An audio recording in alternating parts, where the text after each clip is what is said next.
Doctor দেখাতে গেলেই একটাই কথা, ফ্রেশ সবজি আর টাটকা ফল খান। তো যাই হোক, সবজি তো সবাই খেতে চায় না, বিশেষ করে বাচ্চারা।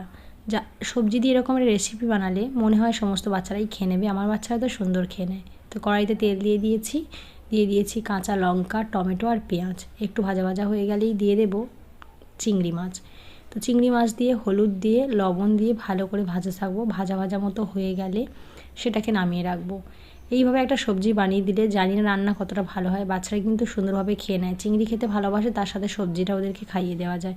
এই যে ভাজা ভাজা হয়ে গেছে, তুলে নিলাম সমস্ত চিংড়িটা।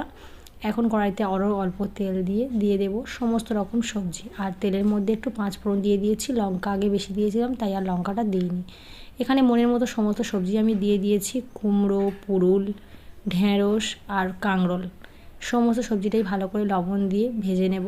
একটু সময় নিয়ে সবজিটা ভাজতে হবে, সবুজের কাঁচা গন্ধটা চলে যাওয়ার জন্য। তারপরে হলুদ দিয়ে ভালো করে নেড়ে নেওয়ার পরে অল্প একটু জল দিয়ে দেবো। জলের পরিমাণটা কম দেবো এই কারণে, পুরুল বা নেনুয়া যেটা তার থেকে প্রচণ্ড জল ছাড়ে, তাই অল্প জল দিয়ে ঢাকা দিয়ে দেবো। 5-10 মিনিট ঢাকা দেওয়ার পরে ঢাকনা নামিয়ে নিয়ে ভেজে রাখা চিংড়ি, পেঁয়াজ, টমেটো সেটা সবটাই দিয়ে দেবো। দিয়ে আরও ভালো করে নাড়াচাড়া করে নিয়ে ঢাকা দিয়ে দেবো 5-7 মিনিটের জন্য। তারপরেই নামিয়ে নেব। খেতে সত্যি বলছি সুন্দর হয়। দুপুরে এরকম রেসিপি না থাকলে আমাদের জাস্ট চলেই।